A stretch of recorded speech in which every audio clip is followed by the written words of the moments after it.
यशवा की किताब उसका 7वां बाब उसकी पहली आयत से कुरान के कलाम में से तिलावत करेंगे। यशवा की किताब उसका 7वां बाब पहली आयत से कुरान के कलाम में यूं लिखा है, लेकिन बनी इसराइल ने मखसूस की हुई चीजों में खयानत की, क्योंकि अकन बिन कर्मी बिन जब्दी बिन जारा ने जो यहूदा के कबीले के था उन मखसूस की हुई चीजों में से कुछ ले लिया। सो खुदावंद का कहर बनी इसराइल पर भड़का और यशवा ने यहू से आई को जो बैतेल की मशरिकी सिमत में बैतआन के करीब वाक़ है, कुछ लोग ये कहकर भेजे कि जाकर मुल्क का हाल दरियाफ्त करो। और इन लोगों ने जाकर आई का हाल दरियाफ्त किया और वो यशवा के पास लौटे और उससे कहा कि सब लोग ना जाएं, फकत 2 या 3 हजार मर्द और आई को मार लें। सब लोगों को वहां जाने की तकलीफ ना दे, क्योंकि वो थोड़े से हैं। चुनाचा लोगों में से 3000 मर्द के करीब वहां चढ़ गए और आई के लोगों के सामने से भागे और आई के लोगों ने उनमें से कोई 36 आदमी मार लिए और फाटक के सामने से लेकर शबरीम तक उनको खदेड़ते आए और उतार पर उनको मारा। सो उन लोगों के दिल पिघलकर पानी की तरह हो गए। तब यशवा और सब इस्राएली बुजुर्गों ने अपने अपने कपड़े फाड़े और खुदावंद के अहद के संदूक के आगे शाम तक औंधे मुंह पड़े रहे और अपने सर पर खाक डाली। आमीन आमीन। कलाम का जो हिस्सा पढ़ा गया ये यशवा की किताब में से एक वाकया है कि यशवा ने आई के लोगों इलाके का हाल दरियाफ्त करने के लिए कुछ लोगों को भेजा और यशवा के जो साथी थे उन्होंने कहा कि वो इलाके के लोग जो हैं हमने दरियाफ्त किया थोड़े से हैं, तो हम सबों को वहां नहीं जाना चाहिए, थोड़े से आदमियों को भेज देना चाहिए। और थोड़े से लोग वहां पर चले गए, लेकिन आई के लोगों ने उनको मारा और हमने पढ़ा कि इस्राएली लोगों के दिल पिघल गए। तब यशवा और इस्राएली बुजुर्गों ने अपने कपड़े फाड़े और अहद के संदूक के आगे शाम तक औंधे मुंह पड़े रहे। यशवा इससे पहले के आई के मुकाम को फतह करने के लिए अपने लोगों को भेजे, इन्होंने यरदन पार किया। यरदन इनके सामने 2 हिस्से हो गए, ऐसे ही जैसे बहरे कुलजम 2 हिस्से हो गया था। जैसे कलाम में लिखा है, काहिनों के पांव यरदन के पानी में टिके तो यरदन का पानी पीछे हट गया। एक बार फिर बनी इस्राएल कौम ने वैसे ही देखा जैसे मिस्र से निकलते हुए वादे की सरजमीन में दाखिल होने के लिए, एक बार रिहाई के लिए और दूसरी बार वादे की सरजमीन में दाखिल होने के लिए। और इसके बाद उन्होंने यहू के इलाके को फतह किया। यहू की दीवार तकरीबन 13 फुट इस कमरे से तकरीबन शायद चौड़ी थी और वो दीवार बहुत ऊंची थी, लेकिन वो इन लोगों के सामने ढह गई, इन लोगों के सामने गिर गई और यहू के लोगों को इन्होंने फतह कर लिया और कनान के सारे मुल्क के अंदर इनका खौफ फैल गया कि इतना बड़ा मजबूत किला, इनके पास कोई ऐसे हथियार भी नहीं कि ये कैसे दीवार गिर जाएगी। लेकिन वो दीवार अंदर की तरफ गिरी, बाहर की तरफ नहीं जिस तरफ ये थे, बल्कि अंदर की तरफ गिरी और उनके लोग भी मर गए दीवार गिरने से। मजबूत किले के अंदर थे, लेकिन तो भी चूंकि खुदा इनके साथ था और जब इन्होंने यहू को फतह किया तो इनका खौफ पूरे इलाके में फैल गया। जैसे गैर कौमों ने और कौमों ने समुद्र को, बहरे कुलजम को 2 हिस्से होते देखा, उन्होंने यरदन को भी 2 हिस्से होते देखा। वो तो पहले ही खौफजदा थे, लेकिन जब यहू का किला फतह हो गया तो और ज्यादा खौफ, सब अपने अपने इलाकों में डरे हुए थे इनसे, खौफजदा थे इनसे कि ये कैसे लोग हैं, इनका खुदा कैसा खुदा है, कोई इनके सामने कायम नहीं रह सकता, कोई इनके सामने खड़ा नहीं हो सकता, कोई इनको फतह नहीं कर सकता, कोई इनको मगलूब नहीं कर सकता, ये हार नहीं सकते, ये शिकस्त नहीं खा सकते, ये कैसे लोग हैं। इनका देवता इनके आगे होकर चलता है। उन्होंने बादल को, आग को इनके आगे चलते हुए देखा था, इसलिए वो खौफजदा थे इनसे, डरे हुए थे इनसे, क्योंकि और कौमों के माबूद तो ऐसे नहीं थे। वो तो बुत थे, वो तो पत्थर के थे, वो तो लकड़ी के थे, जिनको इन्होंने खुद ही बनाया हुआ था। लेकिन इन्होंने, गैर कौमों ने इस्राएली कौम के खुदा को उनके आगे चलते हुए देखा, इसका खौफ इनके आगे था और गैर कौमों के दिल पिघले जाते थे इनके सबब से, डरे हुए थे। जब मूसा और यशवा यरदन के पार ही थे तो मूसा ने 12 लोगों को भेजा कि रिपोर्ट लेकर आए कनान की, तो 10 लोगों ने नेगेटिव रिपोर्ट दी और 2 लोगों ने पॉजिटिव। उन्होंने कहा वो हमारी खुराक होंगे, उनके दिल पिघले जाते हैं, हम उनको खा लेंगे, वो हमारे सामने टिड्डों की मानी है। तो बड़ी फतह पाने के बाद जब इस्राएल कौम ने बड़ी फतह पाई, यरीहो को फतह कर लिया, लेकिन एक वाकया जो अभी हमने पढ़ा, ये इनकी फतह का नहीं, ये इनकी शिकस्त का वाकया है। ऐसी बड़ी फतह पाने के बाद क्या हम तस्वर कर सकते हैं कि समुद्र दो हिस्से हो गया, यरदन ने रास्ता दे दिया, लेकिन थोड़े से लोगों से ये शिकस्त खा गए। और जब इन्होंने शिकस्त खाई तो कलाम में हमने पढ़ा कि यशवा और इस्राएली बुजुर्गों ने अपने कपड़े फाड़ दिए, अपने सर पर खाक डाली, मातम किया, रोए, अहद के संदूक के लेट गए। लिखा शाम तक लेटे रहे। और शाम हुई तो खुदा ने इनसे कलाम किया। खुदा ने कहा, यशवा तू क्यों औंधे मुंह पड़ा है?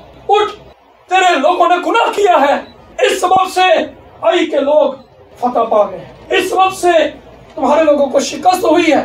और यहाँ पर वाज़ेह तौर पर खुदावंद ने कहा 12वीं आयत में, इसलिए बनी इस्राएल अपने दुश्मनों के आगे ठहर नहीं सकते। क्यों? 11वीं आयत से पढ़ना चाहूंगा। और इस्राएलियों ने गुनाह किया और उन्होंने उस अहद को जिसका मैंने उनको हुक्म दिया था तोड़ा। उन्होंने मखसूस की हुई चीजों में से कुछ ले भी लिया और चोरी भी की और रियाकारी भी, और अपने असबाब में उसे मिला भी लिया।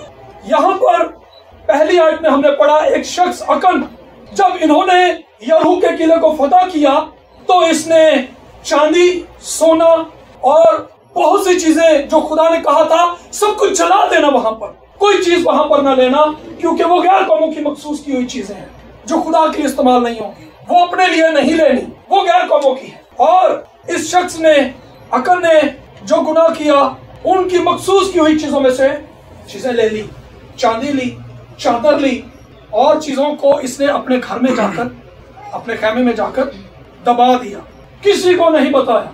और यहाँ पर वाज़ेह खुदावंद ने कहा चोरी भी की और रियाकारी भी, एक शख्स के सबब से। आप देखें पूरी कौम के ऊपर आफत आ गई, पूरी कौम शिकस्त खा गई, फतह शिकस्त में बदल गई, गालिब थे मगलूब हो गए एक शख्स के सबब से। और लिखा कि तुमने रियाकारी की। यशवा को यह कब पता चला? कलाम में हमने पढ़ा कि जब वो अहद के संदूक के आगे लेटा हुआ था, उससे पहले यशवा को भी नहीं पता चला, यशवा भी बेखबर था, दुआ गो बंदा। कलाम में अगर हम खरूज की किताबें पढ़ें तो वहां पर लिखा है कि मूसा और यशवा खेमा इज्तिमा में जाते थे। मूसा तो वापस आ जाता था, लेकिन यशवा वहीं रहता था, दुआ गो बंदा था। लेकिन इसको भी पता नहीं चला कि हमारे दरमियान एक शख्स है जिसने एक ऐसा काम किया जिसके सबब से पूरी कौम के ऊपर लानत आ गई, पूरी कौम शिकस्त खा गई। दुआ के सबब से, रोने और मातम करने के सबब से उसको पता चला। वो सारा दिन लेटा रहा। ये नहीं कि वो शायद 12 बजे लेटा होगा, ना, इनका पैटर्न ये था कि अर्ली मॉर्निंग ये हमला करते थे अपने दुश्मन के ऊपर। यरीहो के ऊपर भी इन्होंने ऐसे ही किया था। ये सुबह सवेरे निकले, जब सुबह सवेरे निकले शिकस्त खाकर लौटे, और जब शिकस्त खाकर लौटे खबर मिली यशवा को, इस्राएली बुजुर्गों को, वो सुबह से शाम तक रोते रहे, मातम करते रहे, खुदावंद क्यों हमने ये शिकस्त खाई, क्या वजह है, क्या तूने हमको छोड़ दिया, क्या तू हमें इसीलिए लेकर आया था कि और कौमों के दरमियान हम शिकस्त खाएं और तेरा नाम इसकी तकफीर हो। आज हम अपने इर्द गिर्द अगर देखें, हम अपनी जिंदगी को देखें, हम फतह चाहते हैं।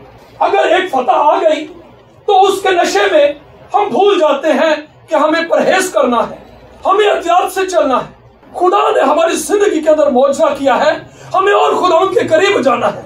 उस मौजज़े के सबब से, उस मौजज़े को हासिल करने के बाद हम और ज्यादा खुदा से दूर चले जाते हैं। ऐसा है, कलाम में लिखा है, रोमियो की किताब उसके पहले बाब में, कि उन्होंने खुदा की खुदाई को जान तो लिया, लेकिन उसकी खुदाई के लायक तमजीद और शुक्रगुजारी ना की।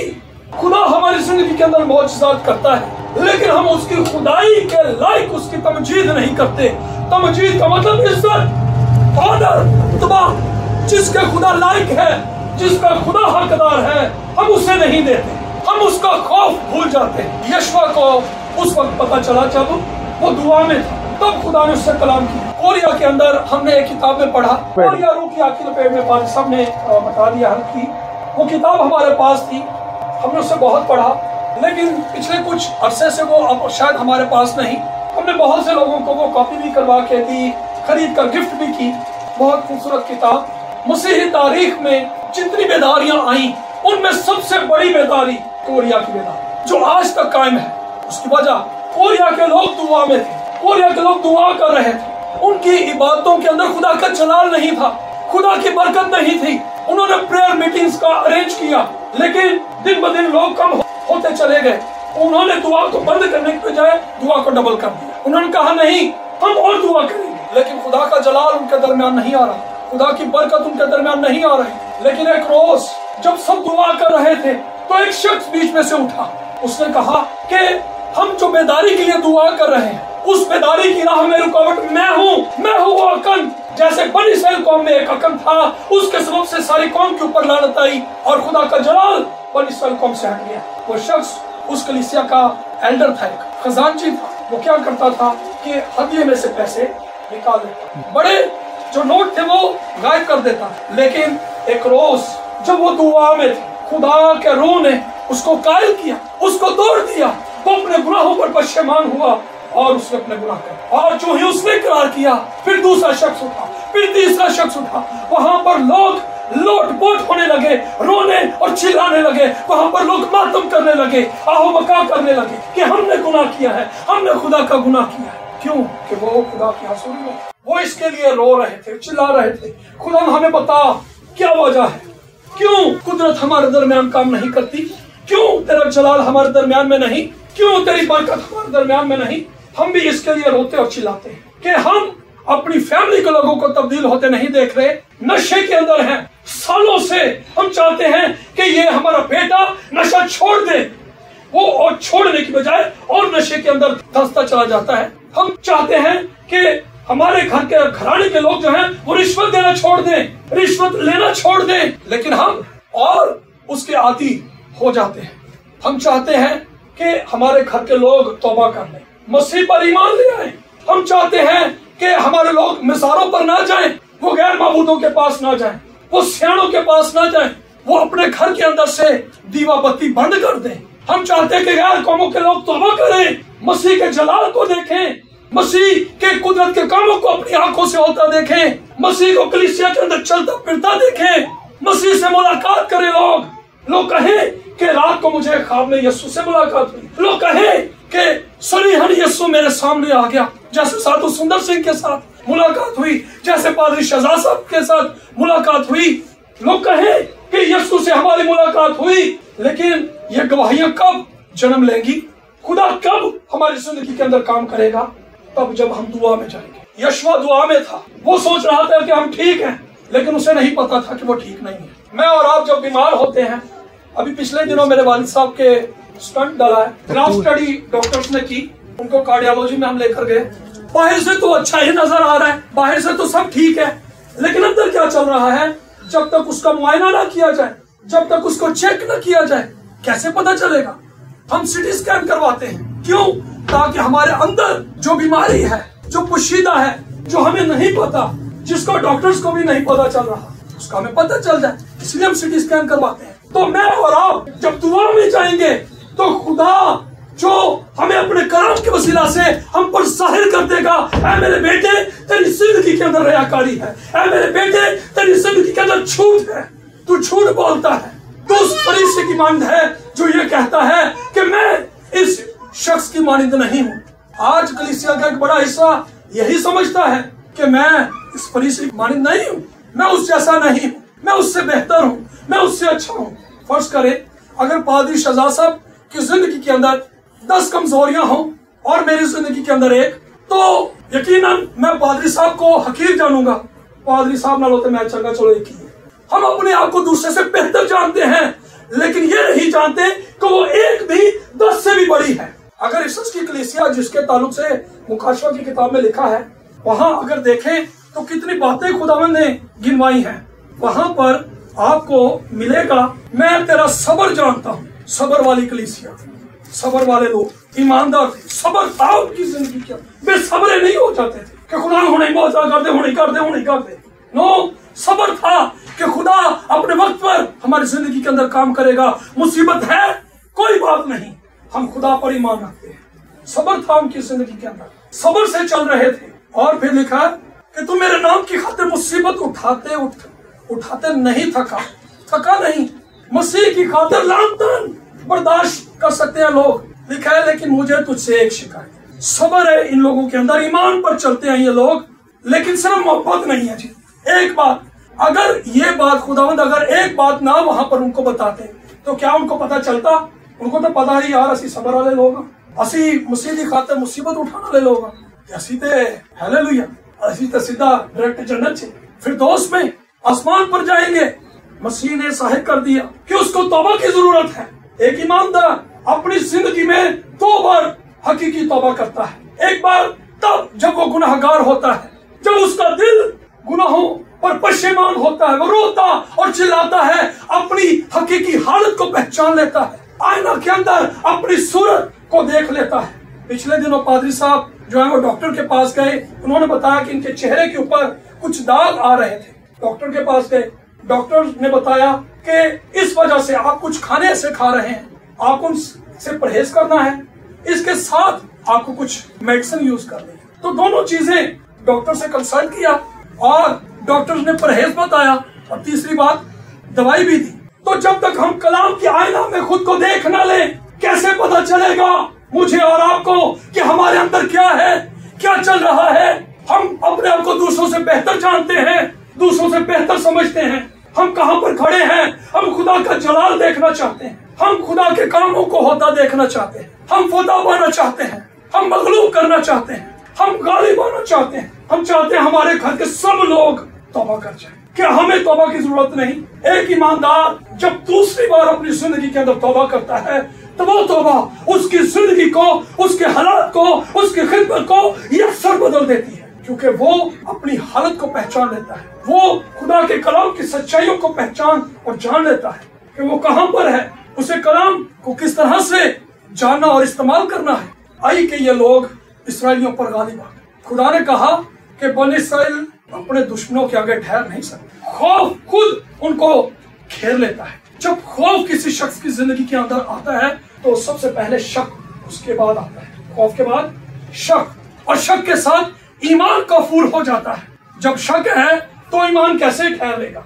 फिर कम इत्कादी होगी, फिर एक वक्त में बेइत्कादी होगी, इत्काद चला जाएगा।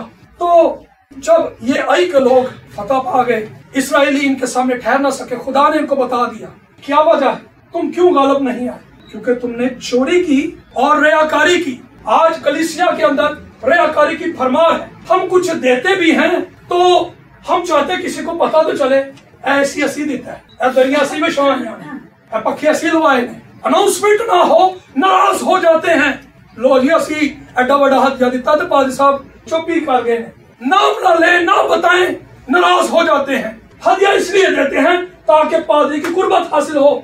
फिर जो असी पादरी साहब को कहिए पादरी साहब गुलामा को साड़ी गलते पीछे पीछे आन, पादरी साहब असी तो हदिया भी दे, फिर जताते हैं। तो आप ये यसू ने कहा था कि अपने रास्तबाजी के काम लोगों को दिखाने के लिए नहीं, रियाकारों की मानद नहीं।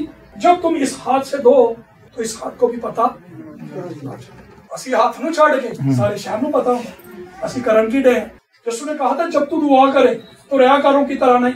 हम दुआ भी करते हैं और ये भी बताना चाहते हैं कि सानू बड़ी दुआ दी। अगर कोई रोया मिल जाए, अगर कोई ख्वाब मिल जाए, अगर कोई कलाम मिल जाए तो हम चाहते हैं हम उसको बता दें ताकि मैं दसा ऐसे मैं दसिया सी मैनू रोया आई सी, मैनू राती ख्वाब आया सी, 1 महीना पहले मैनू ख्वाब आ गया सी, चर्च ते मुसीबत आनी है तो दुआ दुआ कोई नहीं की, ख्वाब भी वेख्या है सिर्फ ए दसन ली कि मैनू ख्वाब आया सी।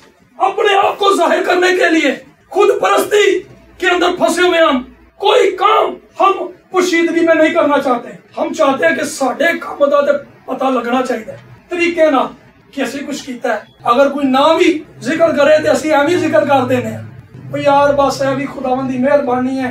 मैं ना कमेटी पाई सी तो मैं सोचा ही ऐल की कमेटी मिली ना तो चर्च नहीं देनी है, चर्च च अनाउंसमेंट नहीं हुई, हुण आप भी लोगों दस दे। उन्हें सोचा यार पादरी ने दसिया नहीं, चलो मैं ही दस दिया।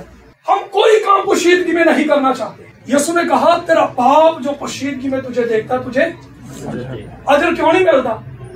असी तो अजर इंसाना तो चाहते हैं, हम इंसानों से इज्जत चाहते हैं, लेकिन वो इज्जत जो बाप से है हम नहीं चाहते। और सानू की लगे है वो उत्थे बाद चो वेखांगे, इत्थे तो वेखदे इत्थे लोकां नूं ते पता लगे। यसू ने कहा जब तू रोजा रखे तो पोशीदगी में वो फरीसी क्या कह रहा था उस महसूल लेने के वाले की बाबत? ऐदी अगर नहीं है शुक्र है। हम हमेशा ऐसे ही कहते रहते हैं शुक्र है ओ फलाना बता जड़ा ना वो नहीं ठीक ओदे नालों ते मैं ठीक। हम हमेशा अपना कंपेयर करते रहते हैं कलीसिया में एक दूसरे को देख के। इसका मतलब ये है कि हम उस फरीसी की मानते फंसे हुए हैं। हमें फरीसी के रवैये से बाज आने की जरूरत है। इसका मतलब हमें तौबा की जरूरत है। हम गुनाह के अंदर हैं। बनी इस्राइल कौम क्यों फतह नहीं पाए? क्योंकि गुनाह था।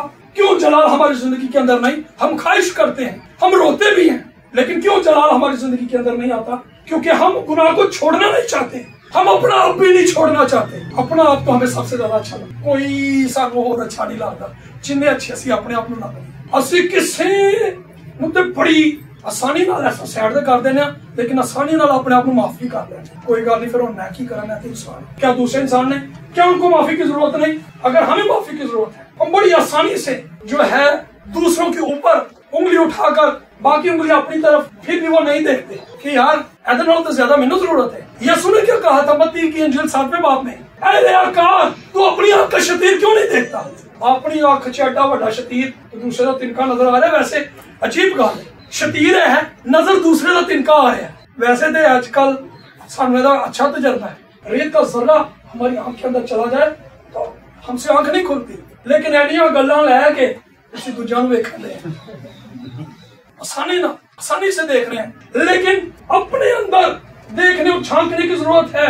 अगर बनी इस्राइल कौम ने फतह नहीं पाई तो क्या वजह थी? 120 की जमात के ताल्लुक से लिखा है कि वो एक दिल थे, पहले नहीं थी। रसूल एक दिल नहीं थे पहले। यूहन्ना और याकूब जाते हैं खुदा यीशु के पास अपनी मां नूं लैके, क्योंकि मालदार सन, हदिया देंदे सन। हुण अपनी मां दी सिफारिश पवाई, मां दी सिफारिश पवाई। चलो जी खुदा नूं कहे कि तेरे सज्जे बवे दिखदे ने, खब्बे बवे मेरे दोनों पुत्रां च। एक दिल नहीं थे, उनके दिल फर्क थे, उनके जहन उनकी तबीयत फर्क थी। लेकिन इससे पहले कि पाक रूह की हजूरी आए, पाक रूह का नज़ूल हो, एक दिल होना जरूर है। कलीसिया को, खादमों को एक दिल होना जरूर है। जब तक एक दिल नहीं होंगे खुदा काम नहीं करेगा, खुदा कभी काम नहीं करेगा जब तक एक दिल नहीं होंगे। इत्थे साडे दिल ही एक थोड़ी है, साडे कई दिल, घर दा दिल, बाहर दा दिल, चर्च दा दिल। असीं किन्ने दिल रखे ने? दिल खेड़ने फिर दिल दियां बड़ियां गल्लां ने। लेकिन बनी इस्राइल कौम की शिकस्त की वजह सिर्फ गुनाह था, सिर्फ गुनाह। मेरे और आपकी जिंदगी के अंदर हमें किसी और को नहीं बल्कि खुद को देखना है कि क्यों खुदा का जलाल हमारे दरमियान नहीं, क्यों हम खुदा के जलाल को अपने दरमियान नहीं देख पा रहे, क्यों हम मौजज़ात को नहीं देख, क्यों हम शिकस्त खा रहे हैं, क्यों हर रोज हम उन्हीं बातों के अंदर, उन्हीं मामलात के अंदर फंसे रहते हैं कि हम दूसरों को देखें। भक्त सिंह जिसकी किताब अभी मेरे यहाँ पास है, वो ये बताता है कि वो 1933 में जब कनाडा से आया तो उसने यहाँ पर खिदमत शुरू की। और वो ये कहता है कि मैं सुबह उठता और ट्रैक्स जो पम्फलेट थे अपनी जेब में डालता और निकल खड़ा होता। उन पम्फलेट्स के ऊपर लिखा हुआ मसीह की निजात का पैगाम था कि मसीह किस तरह से निजात देता है गुनाहगारों को मसीह की जरूरत है। वो पम्फलेट लोगों को बांटता सारा दिन और शाम को बातें करता। वो ये कहता है कि मैं 6 माह तक ऐसे ही करता रहा, लेकिन कोई तब्दीली नहीं थी। उसने खुदा से दुआ की, लेकिन कहता है कि इससे पहले मैं दुआ करता, मैं अपने अंदर मुतमईन था कि यार मैं तो अपना काम कर रहा हूं, कोई नहीं तौबा करता तो मैं की कर, मैं तो अपना काम कर रहा, मैं तो दुआ कर रहा, मैं तो कलाम सुना रहा। लेकिन उसने दुआ की कि खुदा क्या वजह है? खुदा ने कहा कि तूने पहली चीजों को पहले जो वो अहमियत दी, तूने मेरे हुजूर बैठ। जब वो कहता है कि एक रोज मैं 3 घंटे तक दुआ की, तब खुदा ने मुझे कहा सोल्जर बाजार में चला गया। कह रहा वो 7 मील का सफर था, कोई गाड़ी नहीं मिली, पैदल चले गए। एक शख्स ने मना किया, मुस्लिम था, उसने कहा चल कलाम नहीं सुना। आगे चला, एक हिंदू था, उसने भी कलाम सुनाने नहीं दिया। फिर एक और शख्स आगे मिला जो इंतजार कर रहा। फिर उस शख्स से मुलाकात हो गई। क्यों? क्योंकि वो दुआ में ठहरा। खुदा ने उसको बताया, खुदा ने उसको रहनुमाई दी। और वो ये बताता है कि मार्टनपुर के अंदर जब वो गए तो 6 रोज उसने कलाम वहां पर सुनाया और 7वें रोज उसने खड़े होकर जब वहां से इबादत को वाइंड अप करना था तो कहता है कि आखिरी इबादत है ये आज की हमारी, इसके बाद मैं वापस चला था। लेकिन जब वो आखिरी इबादत कर रहे थे। तो अपनी किताब में वो ये बताता है कि 7 रातें वो सोया नहीं। वो शख्स कितने रातें? 7 रातें। 7 रातें वो शख्स सोया नहीं, सारा दिन दुआ करता, रोता खुदा के आगे। खुदा के लोगों के लिए कोई उम्मीद नहीं, लेकिन जब वो 7वीं इबादत के अंदर मौजूद थे तो वहां पर एक शख्स उसके कदमों में आकर गिरा। वो कहता है कि वो ऐसे जैसे उसको बिच्छू ने काट लिया। इस तरह से वो वहां पर रोया और चिल्लाया कि मुझे माफ कर दो। और वहां पर फिर एक नई इबादत का आगाज हो गया और वो 5 रोज और चलती रही। और वो इबादत जब चलती रही तो वहां पर उसने कहा कि यहाँ पर और कितने लोग हैं? तो 40 लोगों ने हाथ उठाया। कितने लोगों ने? 40। उसने कहा कि ये इबादत उस वक्त तक हम खत्म नहीं करेंगे जब तक ये 40 लोग भी निजात ना पा जाए। आमीन। खुदा के हजूर में स्टैंड लें, खड़े हो ईमान से कि खुदा हम उस वक्त तक दुआ नहीं छोड़ेंगे जब तक तू लोगों को सरेहम दिखाई ना दे। हम उस वक्त तक दुआ नहीं छोड़ेंगे जब तक मेरा भाई, मेरा बाप, मेरी बेटी, मेरी माँ, मेरी बहन बदल नहीं चाहता, जब तक तुझे कबूल नहीं करता।